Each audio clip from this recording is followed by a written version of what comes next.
வணக்கம் மாணவர்களே. இன்று கட்டுரையில் அமைப்பு முறை கட்டுரையான பாராட்டுரையை எவ்வாறு எழுதுவது என்பதை காணவிருக்கின்றோம். பாட நோக்கம். இன்றைய பாட நோக்கம் மாணவர்கள் 100 சொற்களில் பாராட்டுரை எழுதுவர்.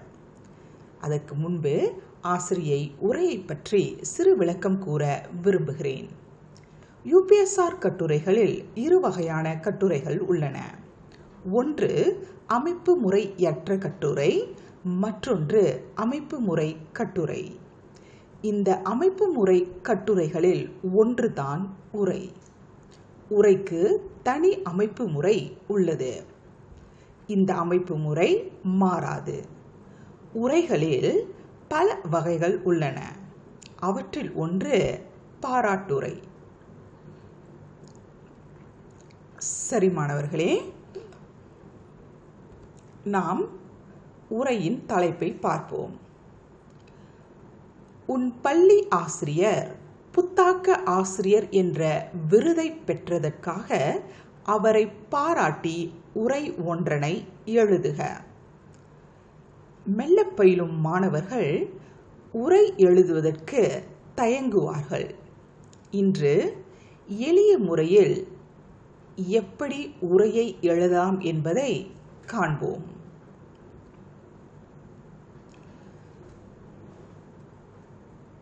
மாணவர்களே, எப்பொழுதும் கட்டுரையின் தலைப்பை பார்த்தவுடன் எழுத தொடங்கிவிடாதீர்கள். முதலில் தலைப்பை ஆராய வேண்டும். தலைப்பை ஆராய்ந்த பிறகு சட்டகத்தை அமைத்து கட்டுரையை எழுத வேண்டும். தலைப்பை ஆராய்தல் என்றால் என்ன? அதாவது, நீங்கள் கொடுக்கப்பட்ட தலைப்பையொட்டி உங்களுக்குள் சில கேள்விகளை கேட்டு தெளிவு பெற வேண்டும். உதாரணத்திற்கு, ஆசிரியை இங்கே 3 கேள்விகளை கொடுத்துள்ளேன். இந்த கட்டுரை தலைப்பை பார்த்தவுடன் நீங்கள் உங்களுக்குள் கேட்க வேண்டிய முதல் கேள்வி, நான் என்ன எழுத வேண்டும்? என்ன எழுத வேண்டும் மாணவர்களே? சரியாக சொன்னீர்கள். நீங்கள் உரையை எழுத வேண்டும். இரண்டாவது கேள்வி, நான் என்ன உரை எழுத வேண்டும்? ஆம் மாணவர்களே, நீங்கள் பாராட்டுரை எழுத வேண்டும். அடுத்த கேள்வி, நான் எதை பற்றி எழுத வேண்டும்? புத்தாக்க ஆசிரியர் விருது பெற்ற ஆசிரியரை பற்றி. இந்த கேள்விகளுக்கான விடையை நீங்கள் உங்கள் தலைப்பில் கோடிட்டுக் கொள்ளுங்கள். இவ்வாறு செய்யும் பொழுது நீங்கள் தலைப்பை விட்டு விலகாமல் சரியாக எழுத உங்களுக்கு துணையாக இருக்கும். ஆம் மாணவர்களே, சில வேளைகளில் மாணவர்கள் உரைக்கு பதில் உரையாடல் எழுதிவிடுவார்கள். உரையும் உரையாடலும் வேறு வேறு. இரண்டிற்கும் வித்தியாசம் உள்ளது. எனவே நீங்கள் இவ்வாறு உங்களுக்குள் கேட்டு தெளிவு பெற்றால் நீங்கள் தவறாக செய்ய வாய்ப்புகள் மிக குறைவு. சரியா மாணவர்களே? தலைப்பை ஆராய்ந்து விட்டோம். அதாவது, நீங்கள் உரை எழுத வேண்டும். எவ்வகையான உரை? பாராட்டு உரை. அப்படி என்றால் ஒருவரை வாழ்த்தி பாராட்டி நீங்கள் உரையாற்ற வேண்டும். யாரை பாராட்ட வேண்டும்?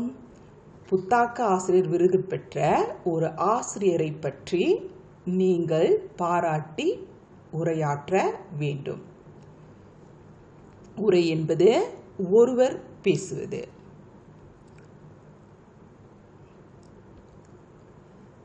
இப்பொழுது பாராட்டு உரையின் அமைப்பை பார்ப்போம். இது பாராட்டுரையின் அமைப்பு முறை. மாணவர்களே, உரையை நீங்கள் இனிய சொற்றொடர் கொண்டு தொடங்கலாம். இனிய சொற்றொடரை புகுத்தும் பொழுது உங்கள் உரை வாசிப்பதற்கு இனிமையாக இருக்கும். அடுத்ததாக பத்தி 1. பத்தி 1 நீங்கள் மேடையில் நின்று பேசும் பொழுது வந்திருப்பவர்களுக்கு அல்லது வருகை புரிந்தவர்களுக்கு வணக்கம் கூற வேண்டும். இரண்டாவது பத்தி நீங்கள் வாய்ப்புக்கு நன்றி சொல்ல வேண்டும். பிறகு வாழ்த்துதலை தெரிவிக்க வேண்டும். உரையாற்ற வாய்ப்பளித்தமைக்கு நன்றியும் வாழ்த்துதலையும் உங்கள் பத்தி 2 நீங்கள் எழுத வேண்டும். பத்தி 3 விழா நாயகரின் சேவை. இங்கு விழா நாயகர் என்பவர் இந்த பாராட்டுக்கு உரியவர். இந்த தலைப்பை ஆராய்ந்தோம் என்றால் புத்தாக்க ஆசிரியர் விருது பெற்றவர்தான் விழா நாயகர். பத்தி 4 விழா நாயகரின் சாதனை. தொடர்ந்து பத்தி 5 விழா நாயகரின் குணம்.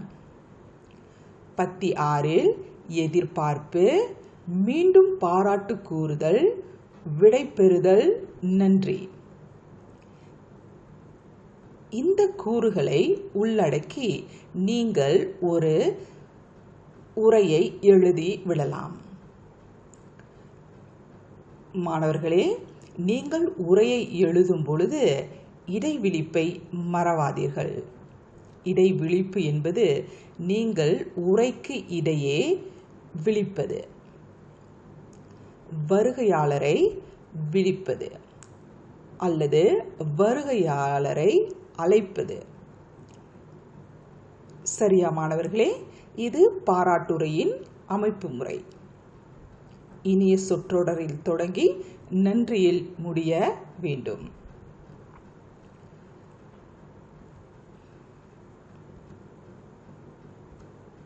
இனிய சொற்றொடர். இனிய சொற்றொடர் என்றால் என்ன? ஆசிரியை இங்கே 2 எடுத்துக்காட்டுகளை கொடுத்துள்ளேன். 1 இன்பமே சூழ்க எல்லோரும் வாழ்க. அடுத்தது தாய் வாழ்க தாய் தந்த தமிழ் வாழ்க. இவை 2 நீங்கள் ஏதாவது ஒன்றனை தேர்ந்தெடுத்து உங்கள் உரையில் பயன்படுத்தலாம். இதனை நீங்கள் மனனம் செய்து கொண்டால் சிறப்பு. அடுத்ததாக இடைவிழிப்பு. இடைவிழிப்பு நிறைய உள்ளன. அவைகளில் இங்கு ஆசிரியை உங்களுக்கு 2 மட்டும் கொடுத்துள்ளேன். நீங்கள் உரையை எழுதும் பொழுது அவையோர்களே சபையோர்களே என்ற இடைவிழிப்பை மட்டும் பயன்படுத்துங்கள். இனிய சொற்றொடரும் இடைவிழிப்பும் புரிந்ததா மாணவர்களே? அடுத்ததாக நாம் பத்தி 1க்கு செல்வோம். பத்தி 1. பத்தி 1 நாம் வணக்கம் கூற வேண்டும். அவைத்தலைவர் அவர்களே, மதிப்பிற்குரிய தலைமை ஆசிரியர் அவர்களே, ஆசிரியர்களே, பெற்றோர்களே மற்றும் என் சக நண்பர்களே, உங்கள் அனைவருக்கும் என் முத்தமிழ் வணக்கத்தை தெரிவித்துக் கொள்கிறேன். இந்த பத்தி வணக்கம் கூறுதலை காட்டுகிறது. வணக்கம் கூறும் பொழுது அவைத்தலைவர், தலைமை ஆசிரியர், ஆசிரியர்கள், பெற்றோர்கள், சக நண்பர்கள் என்ற வரிசையில் வணக்கம் கூற வேண்டும். இந்த வரிசை பதவிக்கேற்ப அமையும். புரிந்ததா மாணவர்களே? அடுத்ததாக பத்தி 2. பத்தி 2 வாய்ப்புக்கு நன்றியும் வாழ்த்துதலையும் கூற வேண்டும். இன்று இந்த நிகழ்ச்சியில் உரை நிகழ்த்த வாய்ப்பளித்த ஏற்பாட்டு குழுவினருக்கு என் நன்றியை கூறிக்கொள்கிறேன். புத்தாக்க ஆசிரியர் விருதை வென்ற இவ்விழாவின் நாயகர் ஆசிரியர் திரு ஆரியன் அவர்களை மனமாற வாழ்த்துகிறேன். பத்தி 2 வாய்ப்புக்கு நன்றி மற்றும் வாழ்த்துதலை கூறிவிட்டோம். அடுத்ததாக பத்தி 3. பத்தி 3இல் விழாநாயகரின் சேவை அல்லது தொண்டை பற்றி உரையாற்ற வேண்டும். ஆசிரியர் திரு ஆரியன் தமிழ்மொழி பாடத்தில் கரை கண்டவர். இப்பள்ளியில் 10 ஆண்டுகளாக பணியாற்றுகிறார். ஆசிரியர் மாணவர்கள் தமிழ்மொழி பாடத்தில் சிறந்து விளங்க துணை புரிந்துள்ளார். இப்பத்தி விழாநாயகரின் சேவை அல்லது தொண்டை காட்டுகிறது. இங்கு சிவப்பு வர்ணத்தில் உள்ள கரை கண்டவர் எனும் சொற்றொடர் மரபு தொடர் ஆகும். மாணவர்களே, நீங்கள் உங்கள் உரையில் செய்யுள் அல்லது மொழி அணிகளை இணைத்துக் கொண்டால் சிறப்பாக இருக்கும்.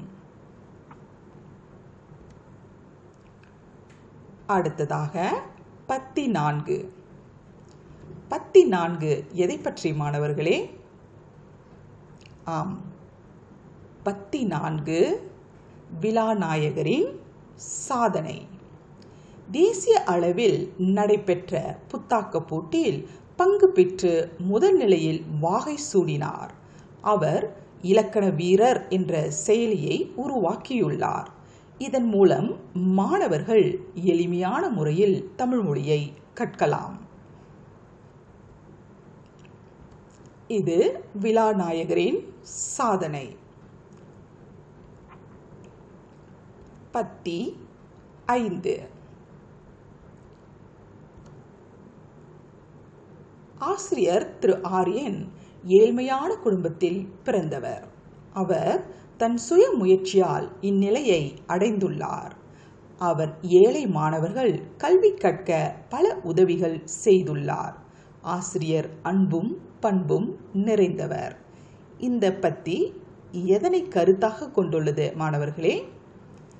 ஆம், விழாநாயகரின் குணத்தை கருத்தாக கொண்டுள்ளது. அடுத்ததாக இறுதி பத்தி. பத்தி 6. பத்தி 6 4 விஷயங்களை கூற வேண்டும். இறுதியாக ஆசிரியர் திரு ஆரியன் அவர்களின் சேவை மேலும் வளர வேண்டும், தொடர வேண்டும். அவருக்கு மீண்டும் என் வாழ்த்துகளையும் பாராட்டுகளையும் கூறிக்கொண்டு விடை பெறுகிறேன். நன்றி. என்ன அந்த 4 கூறுகள்? மாணவர்களே, முதலில் எதிர்பார்ப்பு. சேவை மேலும் வளர வேண்டும், தொடர வேண்டும் என்பது எதிர்பார்ப்பு. மீண்டும் வாழ்த்துதல். மீண்டும் என் வாழ்த்துக்களையும் பாராட்டுக்களையும் கூறிக்கொண்டு விடைபெறுதல், விடை பெறுகிறேன். இறுதியாக நன்றி. பார்த்தீர்களா மாணவர்களே, எளிமையான ஓர் உரை எழுதி விட்டோம்.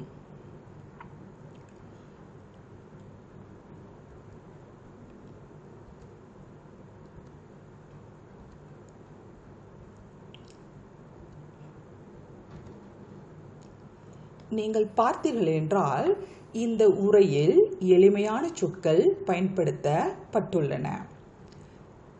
அடுத்ததாக ஒவ்வொரு பத்தியிலும் 3 வாக்கியங்கள் உள்ளன. 3 அல்லது 4 வாக்கியங்கள் மட்டுமே உள்ளன. பெரும்பான்மையான பத்திகளில் 3 வாக்கியங்கள் மட்டுமே உள்ளன. எனவே மாணவர்களே, இவ்வாறாக நீங்கள் உங்களுடைய உரையை எளிமையாக சுலபமாக எழுதலாம். இப்பொழுது முழுமையாக ஆசிரியை ஒரு முறை உரையை வாசித்து விடுகிறேன். இன்பமே சூழ்க, எல்லோரும் வாழ்க.